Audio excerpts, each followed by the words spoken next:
nos referimos a estos temas, estamos en la parte respiratoria, exclusivamente vamos a ver la parte respiratoria. Entonces, hay estos tres microorganismos que representan patologías, pero sobre todo respiratorias. Ahí tenemos que enfocar. También pueden ir a otros órganos, pero lo que nos interesa es la parte respiratoria. Vamos a tocar primero lo que es clamidia. Pertenece a lo que es el género Chlamydophilas pneumoniae, porque justamente hace infecciones. Si ustedes van leyendo, lo más importante de todo eso es esta característica. No sé si se ve el cursor, pero bueno, no tengo láser, pero fíjense en esta parte. Infecciones de las vías respiratorias altas, y por supuesto, si estas son vencidas, van a llegar siempre al pulmón. ¿Qué es lo que nosotros debemos tomar en cuenta en este caso?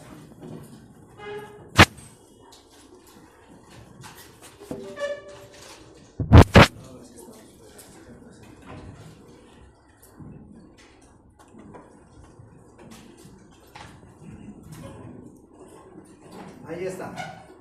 Todos estos temitas los he ido recopilando de la parte del internet, así que ingresan y van a encontrar casi lo mismo para ir repasando. Pero, ¿qué es lo que nosotros ofertamos? Es la revisión bibliográfica, de ahí que esta es la taxonomía.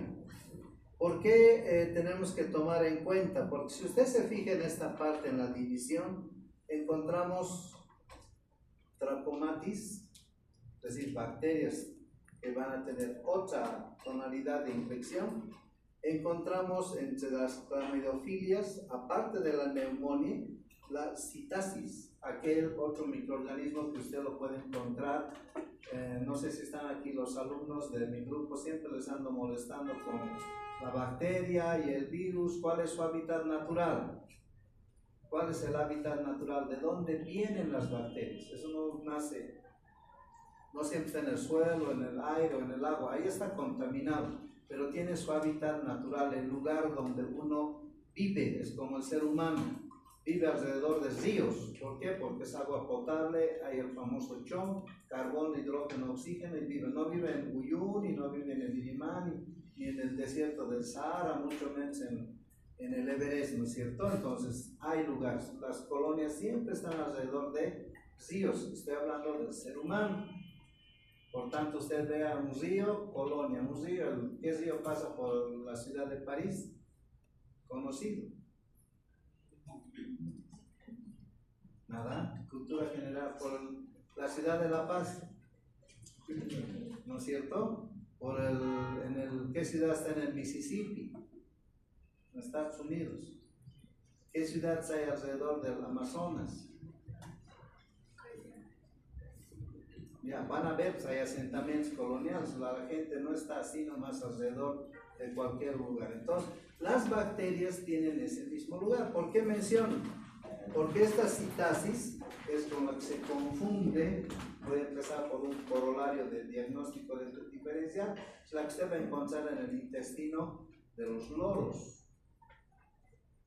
Y muchos de aquellos, a veces, en las fauces de nuestras queridas palomas de las plazas. Por eso hay la citacosis. Entonces, pero ese es otro evento del cual no vamos a tocar hoy porque tiene otro motivo de charla. Les hablo solo en función de lo que es clamidia neumonía, la que nos va a atacar a vías respiratorias, porque eso es para que usted más o menos le tome atención al tema que vamos a hablar. Entonces, como dice aquí, en una cierta parte, porque es muy difícil hacer el diagnóstico, sobre todo el aislamiento microbiológico, y son tan pequeños que los consideran en algún momento como si fueran virus. ¿Por qué? Porque fíjense ahí, pared celular gran negativo, metabolismo celular, DNA, RNA simultáneos, tiene sus características metabólicas. Es un ciclo celular muy particular con el huésped, porque vamos a ver enseguida, y se toma dentro de unas bacterias muy especiales, son muy lábiles y tienden a ser las más pequeñas. Por eso su estudio, porque usted cuando sea médico puede confundir una bacteremia, una viremia, y al no aislarle el laboratorio del microorganismo porque son lábiles, ¿qué le va a diagnosticar el laboratorio? No una bacteria común y corriente, o al final le va a decir, hay microorganismos de la microbiota normal. ¿Qué quiere decir? Que el laboratorio no tuvo la capacidad de aislarlo. O lo otro que usted como médico nunca se va a olvidar, las bacterias patógenas a medio ambiente rápidamente sucumben frente a la microbiota normal resistente del ambiente normal. Las patógenas máximo 2 a 4 horas al medio ambiente, donde estén, y las que florecen ahí son las de la microbiota normal, las contaminantes, y lo destruyen. Esa es una acción-reacción entre microorganismos. De ahí que tu muestra de sangre, tu muestra de orina, tu muestra de, en este caso, de flemas, para que se entienda, secreción purulenta, ya sea de la nariz, ¿no es cierto?, rinorrea, o de la laringe, para eso ya vamos a tener las prácticas de obtención de muestras. Entonces, esas muestras tienen que ser rápidamente llevadas al laboratorio. Si tú lo tienes ahí esperando a que venga el secretario, el laboratorista, o recoges la muestra y lo dejas hasta que lleve a alguien de favor, esas bacterias se van muriendo. Por eso el laboratorio ya no tiene capacidad de rescatarlas. Si usted va leyendo aquí, como ven, son cocos termolábiles, ¿no es cierto? Imagínate, la temperatura aumenta un poco a lo que normalmente están y se destruyen.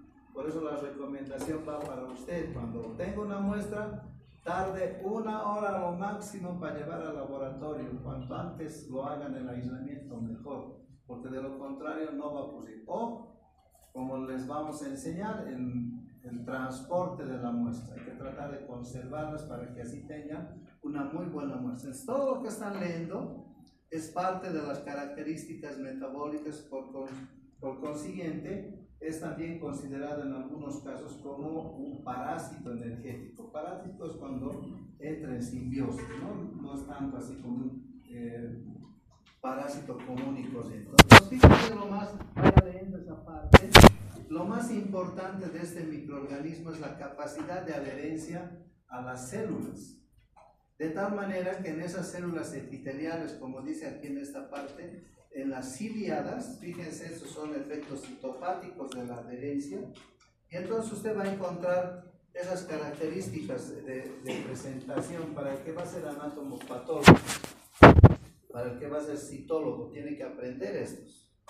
Fíjense, cuerpos reticulados en las características microscópicas, formas intermedias o elementales. ¿Qué significa eso? Reticular, elemental o en algunas formas intermedias, dependiendo del caso, son efectos citopáticos frente a la célula huésped. Cuando se hacen frotis sanguíneos de la muestra, no sanguíneos, frotis de los omites que vayan saliendo, se hacen improntas. Por tokens usted puede fijarse al microscopio y de esa manera trabajar. En algunos casos, como han ido observando, la mayoría de su adherencia está a través de una proteína, considerada una proteína muy patógena. Aquí he extraído algunos detalles de las características que tiene que ser en células, ¿no? El aspecto extracelular e infeccioso, las características de poderlo ver a la tinción y la capacidad de resistencia a la fagocitosis. Aquí hay un pequeño detalle. El sistema inmune, algunas veces les he graficado, creo que en la clase. Viene el monocito, agarra a esta bacteria y la bacteria tiene capacidad de resistencia a la fagocitosis. ¿Qué va a ocurrir? Al no ser fagocitado o resistirse, la célula, el monocito, va a difícilmente llevar los determinantes antigénicos de esta bacteria y presentarlos aquí a los linfocitos T0 helper. Y el linfocito T0 helper, ¿qué hace aquí? Activa el sistema humoral para que se produzcan anticuerpos y celular para mayor cantidad de células. Eso se resiste. Por tanto, muy difícil que el organismo propio se vaya defendiendo. Entonces ya empiezan las patologías, los signos y síntomas que vamos a ver. Luego, cuando observamos, fíjense en la capacidad de replicación, desarrollo metabólico, terminan siendo intracelulares en el interior de estos monocitos. Por eso es importante conocerlos a estos microbios. Miren, tenemos aquí, ¿no?, la capacidad de diferenciación en test caseros, como dicen, de las células, los efectos citopáticos, lo mismo allá, y en comparación con su compañero, la Chlamydia trachomatis. La Chlamydia trachomatis es una enfermedad venérea y a veces puede también esa contaminar, especialmente para las personas que tienen otros hábitos sexuales, puede ocurrir. Entonces hay que tomar en cuenta esos aspectos de diagnóstico diferencial. No sé por qué se han mirado entre ustedes cuando he hablado, pero en la clínica, trachomatis con neumonía se considera parásitos estrictos tanto del hombre, aquí tienen que poner todo lo que es el ser humano, una enfermedad infecto-contagiosa. Miren la otra variedad, las de la citacosis, la pecorum, son patógenos primarios de aves y mamíferos. Entonces fíjense aquí, yo por qué les pongo esto. Porque la diversidad está cuando tú vas a ir por ahí, por camino a Taqués, y te vas a Uyún, y te vas a Copacabana, en el camino puedes comer. Ahí tienes animales, ¿no? No es nomás tocarlo a los animales. Como médicos tienes que tener normas, ¿no? Hay mucha gente que le gusta todavía con el perrito seguir consumiendo productos. Lo único que hacemos es, entre comillas, esto, ¿no?, meterse en el Helicobacter del perro, tener cáncer gástrico en 30 o 35 años. Eso es propaganda, pero esto sirve para lo mismo. Imagínate, tienes palomas, tienes al loro en la casa, y por eso también se pide que los animales silvestres estén fuera de nuestro alcance. Todo va evolucionando. Hace tiempo hasta un tigre podías tener de mascota. Imagínate tener mascota. Ya no puedes ahora. ¿Por qué? Porque además el organismo va evolucionando y cambiando, y el diagnóstico diferencial hace que nosotros veamos a este tipo de Chlamydia pneumoniae como parte del diagnóstico diferencial. Hasta hace mucho tiempo solamente se consideraba una infección entre seres humanos, pero ahora sabemos que hay, es decir, podemos hablar como zoonosis. Entonces, para diferenciar entre lo que es la citacosis y el neumonio, este es nuestro tema. Para el parcial, esto voy a preguntar. Esto, diagnóstico diferencial, también se va a preguntar. ¿Para qué? Para que usted pueda tener esa diferencia, esa magnitud de trabajo. Entonces, si van leyendo, prácticamente, mira, para el aspecto de la ave, del loro que les decía, ¿no? O sea, las palomitas de la Plaza Murillo, para los que les gustan ir a dar un aleteo de eso y uno inhala. Y si tu sistema de defensa está bajo, la fagocitosis no se lleva adelante, pues va a haber problemas. Por eso ustedes tienen que ir educando y hacer las cosas. Fiebre, cefalea, neumonía, todo lo que están viendo que puede ocurrir exactamente aquí. Es más, tos coqueluchoide. ¿Qué significa eso? No sé si pasaron ya coqueluche, pero esa tos es una tos en la que el paciente expectora, tose, que hasta termina teniendo cianosis.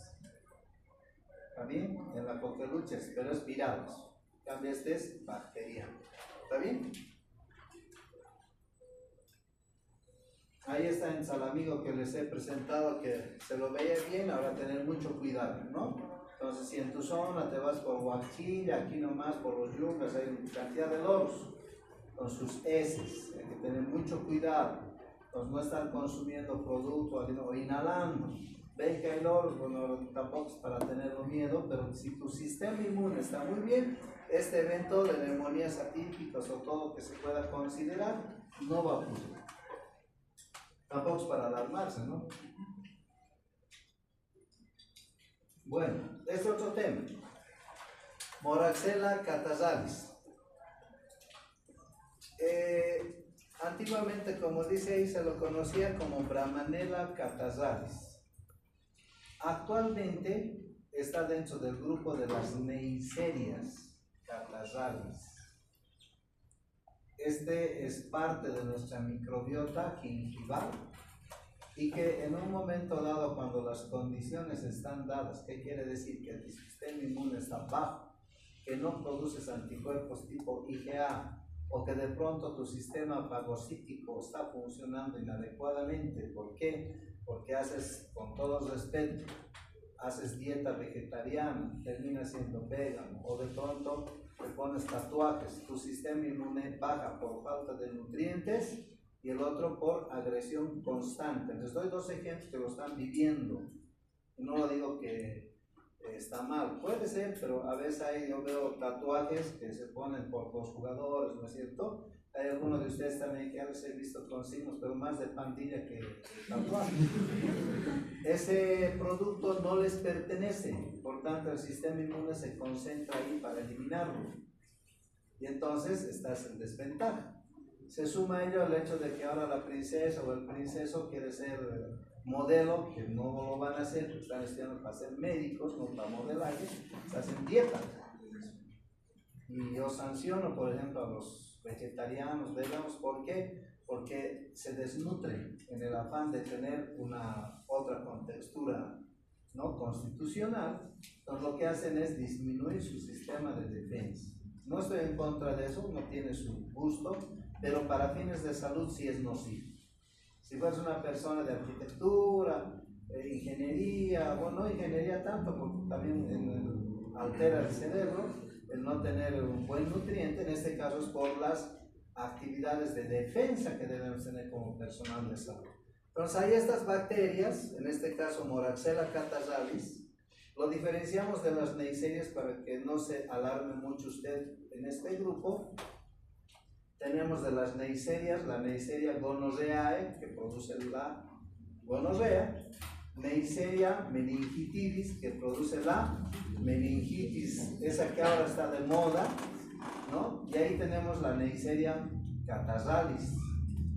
Usted dirá, debería estar nomás, sí, pero lamentablemente hay algunas características que no son propias, entonces los ponemos como Moraxella para diferenciar y no alarmar, porque las otras son biógenas y esta no tanto. Entonces, ¿qué sucede? Es un grupo de cocos gram negativos, agrupados en parejas, como están viendo, puede confundirse con estafilococos si son colonias o células viejas que adquieren color violeta, ¿no? Pero como usted va leyendo, ahí tienen todo, pues, flora bacteriana normal de la vía respiratoria alta, nuestra. En la epidemiología, miren, el 50% en niños, ahí tienes todo el porcentaje de la infección. ¿Qué es bronquiectasis? Son cicatrices que se quedan en el pulmón después de una infección grave. Estamos viviendo una ola de post-COVID. Mucha gente está con estas secuelas, tal vez de los presentes también. Ya nos respiran muy bien. Incidencia máxima invierno, primavera. Ajá, miren, estamos entrando a invierno. Y ustedes han escuchado ahorita un brote de meningitis. Y entonces, ahorita vamos a hablar del tema. Puede provocarte estas patologías. Ah, pero aquí hay un detalle. Tienes que hacer diagnóstico diferencial con el estreptococo neumonía, que ahí está, el neumococo. Y con Haemophilus influenzae, que es una bacteria, esto no es el virus de la influenza. Bacteria, gran negativo también, que tiene cápsula, ¿no? Haemophilus te puede provocar esta otra patología, y ahí encontramos esto, exacerbaciones, como están leyendo, ¿no? Personas mayores, miren aquí el famoso hábito tabáquico, que ya no hay mucho en nuestro medio, pero siempre las personas mayores que antes era normal fumar, pero ahora ya no. Ustedes, ¿quién fuma de aquí? Díganos, no hay problemas, va a ser 24. EPOC, enfermedad pulmonar obstructiva crónica. Eso generalmente, esta enfermedad pulmonar obstructiva crónica es cuando hay bronquiectasias, ¿no? Y por supuesto cáncer pulmonar, desnutrición, aquí lo que les estoy volviendo a hablar, especialmente a las personas que son con hábitos dietéticos, ¿no? Ahí hablamos los veganos, vegetarianos, hay otros que son solo carnívoros, hay otros que solo pura salchicha, y cada uno tiene. Están entrando en una época de probar todo, ¿no? Pero como médico, futuro médico, nutrición como debe ser. 1 gramo de proteína mínimo por cada kilogramo de peso al día. Tu sistema inmune va a estar intacto, así tengas intimidad con alguien que está muy enfermo. La intimidad no siempre es lo que se imagina, ¿no? También estar todo el día. Síntomas, ahí están. De acuerdo al porcentaje, malestar inespecífico. Me duele esto, no sé por qué. De pronto pareces viejo y estamos hablando de chepones, ¿no? Entonces, malestar inespecífico. Hay malestar por todo lado. Moraxella catarrhalis. Quien tiene eso está con su sistema inmune bajo y estas bacterias están circulando. ¿Está bien? Entonces, se puede hacer cultivos, rayos X también, con infiltrados, fíjense, es todo lo que están leyendo, pero lo más importante de esto es que el paciente tiene tos y secreción mucopurulenta, o esputo purulento, como se dice, esas flemas. Enseguida terminamos. Complicaciones. ¿Qué puede ocurrir cuando se complica? Que si tus defensas no están bien, fíjese lo que pasa. Además de no comer bien, puedes que tú no consumas vitamina E y vitamina A. La vitamina E en particular coadyuva que los desmosomas de las células endoteliales, células epiteliales y todo este enlace de desmosomas, para quien va a ser histólogo, si han pasado con histología con buena nota y sin chanchullo, se debe dar cuenta.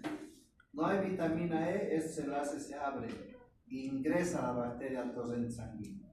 Y por eso hay bacterias, ¿no? Pero en este caso, no presenta. ¿Por qué? Porque estos microorganismos tienen la capacidad de ser intracelulares. Entonces, el torrente sanguíneo prácticamente van a sucumbir. Entonces, fíjense aquí, menores de 10 años, con la edad que tiene, la mortalidad, fíjense en función a la severidad del cuadro. Y lo que llama la atención va a ser el diagnóstico. Si ven aquella fotografía, es exactamente, si usted no tiene el relato que yo le estoy haciendo, usted puede confundir eso con gonorrea. O sea, el ojo que no está bien entrenado puede decir, eso es gonorrea, secreción purulenta, polimorfos nucleares, monocitos. Y fíjense ahí en esta célula, bueno, no tengo puntero, pero si se fijan en la parte superior, es un neutrófilo o monocito este que está ahí. El monocito solamente tiene un núcleo arrimonado, este tiene lóbulos, es un neutrófilo, ¿no? Lóbulos, el neutrófilo tiene, han debido ver en histología. Entonces es un neutrófilo que ha ido a fagocitar. ¿Qué quiere decir? Que el sistema inmune, el linfocito T, ya activó a que se produzcan neutrófilos. Por otro lado, anticuerpos. Los neutrófilos van a reciclar, ¿no es cierto? Entonces ahí estamos viendo el intracelular. Esas bacterias, secreción purulenta, sembramos en agar chocolate, es agar chocolate, y podemos ver este tipo de agrupación siempre en parejas. Este es el prototipo, siempre en parejas, diplocoma. Hago pruebas específicas para ver si es Neisseria.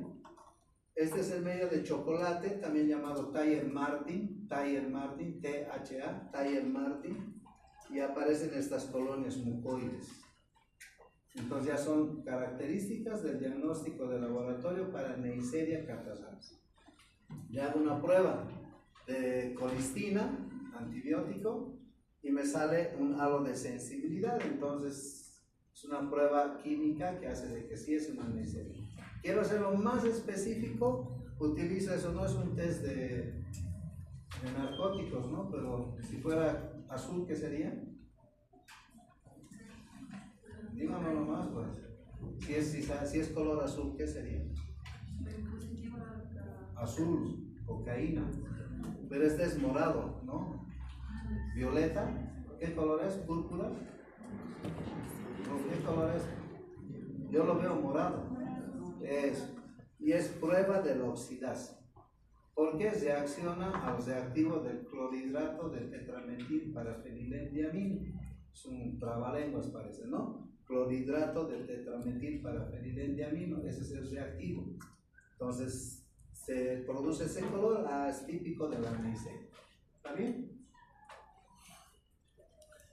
Actualmente existen sets, esto ya es más propaganda, pero si lo borran de arriba, es un set con micro pocillos en los que podemos hacer diferencial a pruebas. Si ustedes se fijan, azúcares, ahí está la lactosa, sucrosa, para determinar si es catarralis, zika, lactámica, meningitis y gonorrea.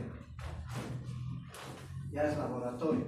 Entonces, cuando a ti te pidan, pues un test químico de Neisseria. Actualmente hay voy a aprovechar este momento para entrar en realidad.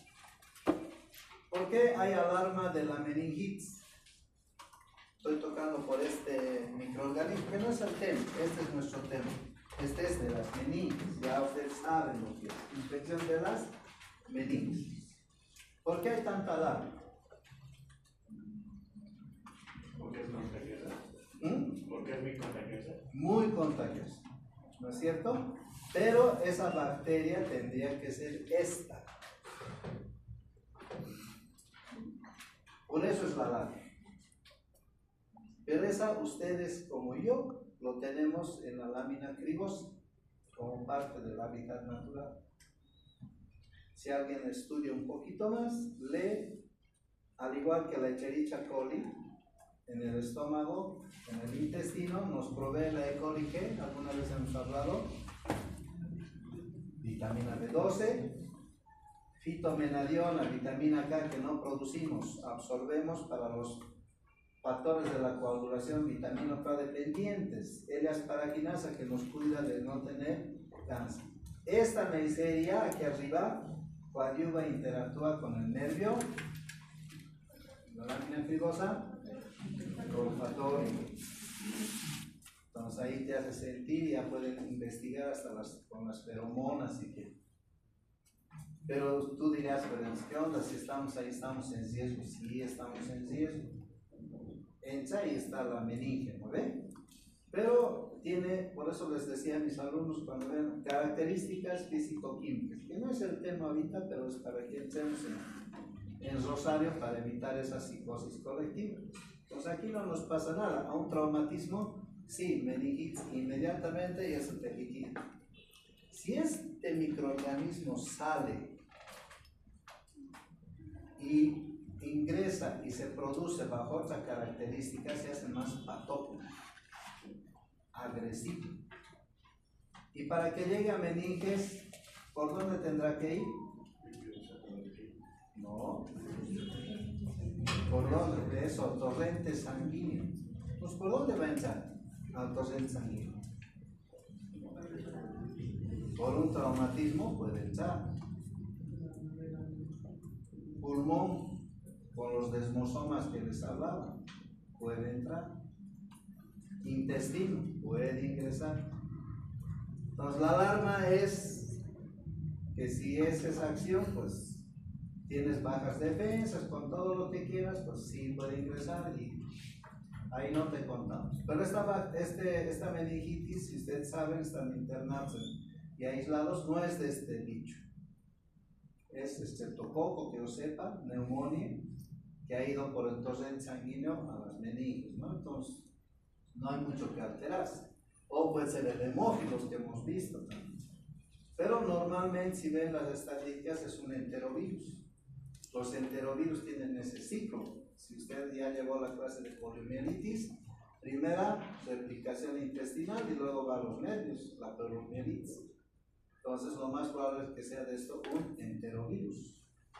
Pero fíjense, la medicina es así. Tienes que conocer hábitat natural, patogenia y la anatomía y fisiología que están aprendiendo ahora. ¿Para qué? Para que no se alarmen y no estén viendo lo que ven en la televisión, ¿no? Médicos que intentan decir que es meningitis, cuáles son las bacterias, y el periodista que trata de hacer su show. Pues usted no puede saber eso, ¿no? Menos si es autoridad, como he escuchado algún viceministro o epidemiólogo que ponen datos de meningitis, pero nada tiene que ver, hay que buscar este bicho. Tú eres universitario y buscar esto, y el resto no alarma. Por eso es mi paréntesis, para que no se asusten mucho. Otras moraxeras, entonces, aquí está. que pueden provocar conjuntivitis, ahí que pueden, miren esta otra, oslonesis que puede entrar a la sangre. Y en nuestro medio no hacemos búsqueda de esto a la sangre. ¿Qué buscamos en la sangre? Imagínense para transfusiones. Solo buscamos VIH, hepatitis B, C, tal vez malaria, chagas, sífilis. Pero a este cuate no lo vemos. Hay que hacer epidemiólogo. ¿Quién es investigador? ¿Quién va a ser infectólogo? ¿Quién va a ser estudioso de esto? Investigue, esto puede estar circulando en nuestra sangre. No lo hacemos como ocurre bichos de los caries dentales. Entonces aquí tenemos otro tipo de moraxela que va a ir al oído, nariz, garganta. Para el que va a ser otorrino-laringólogo, tome en cuenta este microorganismo. Hay otitis que no se curan, tal vez tener en la familia. No, ha ido donde el otorrino, dice que es esto, dice que es lo otro, termina siendo sordo el paciente. ¿Por qué? Porque no lo encuentran, no le buscan. Y hay que buscarlos. Por eso les doy ese detalle. Bueno, y este uretralis que afecta a la uretra, ¿no? Infecciones uretrogenitales. Todos ellos tienen tratamientos bien simples. Miren aquí una cantidad de antibióticos, antimicrobianos. Pero ojo, miren allá dice con ácido clavulánico, es decir, porque ya la bacteria produce otras cosas. Aquí otro paréntesis, por el tema. Tú debes estar, por si acaso no voy a manejar a la rebelión, yo ya tengo 30 años de ser médico, pero no es entrar en rebelión, es entrar en conciencia. Si te fijas, ¿no? Dice aquí tratamiento empírico, utilizar una serie de productos. Cada 12 horas te dan. ¿Cuánto tiempo se hace un tratamiento? 10 días. 7 días, 14 días, 30 días, a veces un año, ¿no es cierto? Es más, fíjate aquí, moraxela con neumonía te dan doxiciclina o levofloxacino. ¿Quién ha tomado alguna vez levofloxacino? Son de las quinolonas. Esos productos, por ejemplo, son de depósito. Ciprofloxacino, norfloxacino, dicloxacilina, lo que estamos viendo aquí. Levofloxacino son de depósito y entre tendón y músculo. Que por eso hay ruptura del tendón. El que va a ser deportista nunca debe usar eso. Pero a veces no les interesa que hace el tratamiento. Yo, vendedor de productos, les voy a decir que un mes hay que vender. Pero aquí viene la rebelión.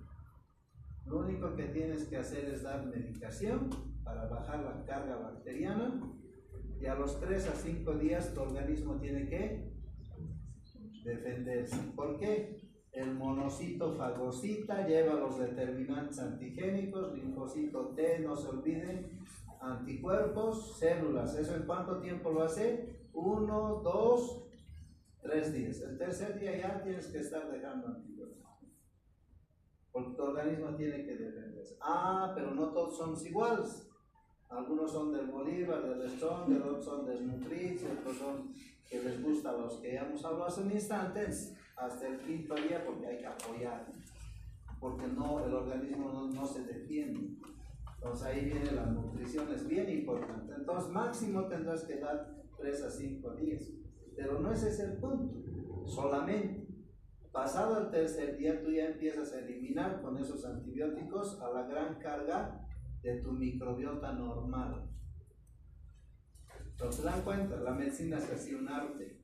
Por eso aquí no hay días. Y si hay, pues hay que tener mucho cuidado, ¿no? Por eso les doy eso. En farmacología van a aprender de diversas facetas, pero ya llévense en mente lo que tenemos que realizar. Bueno, aquí viene el último microorganismo. Mycoplasma pneumoniae. Si tú te fijas aquí, todo pareciera micoplasma. Sí, son bacterias que también atacan al pulmón. Tienen esa característica de ingresar a esas células alveolares, con todo lo que ustedes ya van conociendo. Es una infección, como van leyendo, del tracto respiratorio, y está el Mycoplasma pneumoniae. ¿Está bien? Pero son de esos atípicos que normalmente, fíjense, por ejemplo, es bacilar, cocobacilo los llaman. ¿no? Y que tiene un extremo abultado, esperemos verlo en una de las fotografías. Más frecuente de neumopatías, aquí está para los que van a ser geriatras y los pediatras. En ellos es donde más se ve este tipo de patologías. Históricamente tiene esto que van leyendo. Muy frecuente para el ginecólogo, ¿no? Porque también afecta las mucosas de esa región urogenital, también se afectan. ¿Está bien? Entonces ahí tienen abscesos en el introito vaginal. Pues van leyendo y van teniendo, miren todas estas características históricamente cómo se ha ido encontrando. Y lo más importante de esto es que usted nunca se olvide del micoplasma, muy frecuente en tracto respiratorio, que no se tiene diagnóstico diferencial exacto y muy visto en patologías del tracto urogenital. Ahí sí le toman en cuenta, pero a veces está en tractos respiratorios. Epidemiológicamente lo que van leyendo es un patógeno estricto, como dice ahí, y esta enfermedad además es epidémica. Miren, cada 4 a 8 años tiene sus ciclos en adultos jóvenes hasta los 15 años. Miren los grupos de edad, coloniza bastante la nariz, garganta, tráquea y las vías aéreas bajas de los sujetos infectados, eso ya se supone, pero lo más importante siempre les digo es que estos microorganismos son de difícil diagnóstico, por eso tienes que tomarlo en cuenta. No te complace el diagnóstico de laboratorio, piensa en estos bichos. Bueno, bichos digo, pero ya son bacterias, ¿no? Entonces suele diseminarse, miren, entre compañeros aquí, hacinamiento. Los tres tienen, de las bacterias que hemos hablado, un punto a favor, el hacinamiento. Por eso también en esa de la meningitis hay ese hacinamiento, ¿no? Y posiblemente hasta desnutridos, no sabemos bien cómo trabajan ahí. Entonces el tiempo de infectividad prolongado, sin incubación, fíjense, para que salga una colonia a veces tarda, porque son muy pequeños. Es como lo de la tuberculosis, ¿no? ¿Cuántos días tardan las colonias? A veces 7, 10 días recién aparece. Tiene su periodo lag de división celular. Entonces en la morfología ya están los de microscopía electrónica. No tienen esporas, por tanto no son clostridios, ¿no? Entonces son bacterias, como fíjense, de vida media, colonias tienen forma de mora, ya los vamos a ver. Ahí tiene las características en forma de cocoide en la parte extrema. Algunos los conocían como si fueran cocollos también. Van a encontrar bastante de esto. Pregunta de examen: son realmente lipopolisacáridos, no tienen pared celular. Esa es una de las características, por eso es el dimorfismo que tiene. En la clínica, todo lo que pueden leer, genitourinario, esto nos interesa. Tracheobronquitis, faringitis, neumonías, pueden encontrarse inclusive, en muchos casos entran a torrente sanguíneo y llevar a infecciones del pericardio, pericarditis, artritis, también puede provocar arteritis en las arterias, las infecciones. Se confunden bastante con autoinmunidad, reumatismo. Ahí está la patogenia.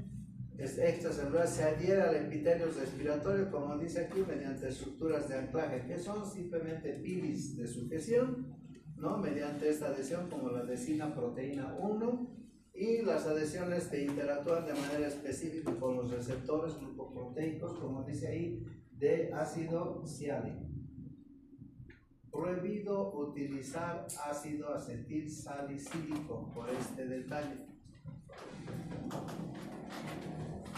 Por eso el fenómeno de Raynaud, especialmente en los niños. Pues a veces confunden como si fuera un virus, les daban antes, se daba aspirineta a los niños, no hay que dar, ni a jóvenes, por ese pequeño detalle. Puede ser que esta bacteria. Y entonces vas a tener el fenómeno de Raynaud, que es esclerosis periférica, especialmente en la vasoconstricción. Entonces, la pérdida de estas células, como están viendo ahí, vayan leyendo un poco, lo que me interesa que de esto vean es el hecho de que en muchos casos tenemos que necesariamente interactuar con el sistema inmune. Debe estar liberación de citocinas, pues las células inflamatorias. Las células inflamatorias, especialmente natural killer, la misma célula infectada, puede inicialmente producir factor de necrosis tumoral, por tanto destruir esa célula y entonces altera la anatomía o la unidad anatomofuncional, alterando la morfología en este caso del órgano. Fíjense, tipo alfa, interleucina 1, interleucina 6, ¿en qué intervienen estos? Cuando se liberan, activan al monocito con el linfocito, el interleucina 1, y el 6 para la producción de anticuerpos. Entonces hay tos seca, dolor de garganta. Quien tiene tos seca y dolor de garganta, dolor de cabeza, sudoración excesiva, tiene que estar pensando en este microorganismo. Y si alguien tiene un hábito inadecuado en las relaciones íntimas, a veces en ese acto también se pegan este tipo de virus, que a veces he dicho más se ve en infecciones urogenitales, pero ahora por esos hábitos que cambian en el ser humano, pues empieza a ocurrir esto. De esto lo más importante, ven esa parte, bronquitis, ¿no? Infecciones purulentas. Este es un vaso, un bronco normal, y ahí está la secreción, que no es otra cosa que usted interprete que de una traqueobronquitis, tráquea y bronquios puede ir a una neumonía típica al principio y luego una faringitis aguda que te lleva al torrente sanguíneo y tener todo este panorama que se presenta. O sea, que hay una forma de ayudarte. Mira, meningoencefalitis puede producir. Ahí están las meningitis también. Otra vez, hay que buscar a estos microorganismos. ¿Qué tal si este microorganismo circulante es un micoplasma? Por ahí los que estaban encapsulados tenían hábitos diferentes, ¿no? Cuando el amor es puro, no importa el sexo, ¿no? Entonces, imagínense, mielitis, lesiones, todo lo que está en eritema nodoso multiforme. De eso vamos a ver una imagen, estas, que te aparecen en la piel, de la nada. Muchos de ustedes han de eritema. Y no os digo que es por los hábitos, sino es por la contaminación. Después de sacarte el barbijo del COVID, ya uno es presa.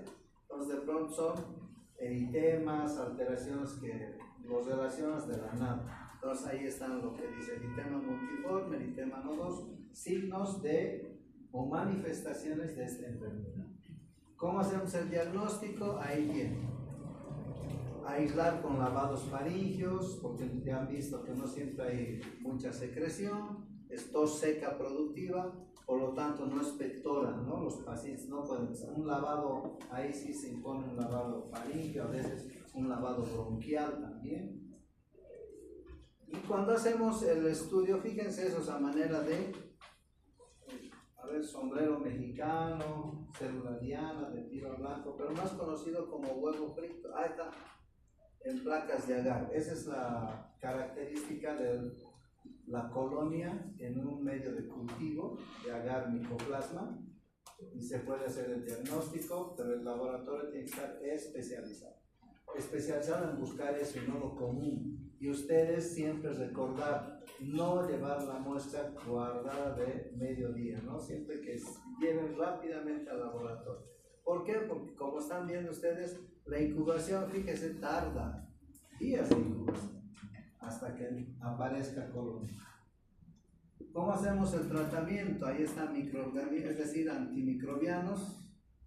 Son muy eficaces estas, las quinolonas, pero ya les digo, hay que tener mucho cuidado. Las quinolonas son las que inhiben la síntesis de ácidos nucleicos, ¿también? Ya sea DNA o RNA, y listo. La bacteria ya no puede trabajar más. Aunque, como dice aquí, se reservan para los adultos. ¿Por qué? Porque en un niño, en un joven, tiene problemas que ya les he mencionado, ¿no? Deportistas más aún. ¿Cómo hago la prevención? Todo lo que pueden leer. especialmente por personas con comorbilidad. Ahí tienen estas patologías, ¿no? ¿Por qué? Porque ellos toman, ¿qué toman ellos? ¿No? Citostáticos, inmunoreguladores, como decía su compañera, corticoides, pues no siempre el organismo reacciona. De ahí que viene siempre la recomendación en el sistema respiratorio. Y estas otras, ¿no? Áreas de hacinamientos, hogares de personas abandonadas. ¿Sabes? Si eres abandonado, busca nomás una pareja y ya, bueno, asunto concluido. ¿Está bien? Entonces, la recomendación es buscar a estos microorganismos porque son particularidades diferentes por el tracto respiratorio. ¿Está bien? Bueno, ese creo que era el último. Sí, es el último. Muchas gracias.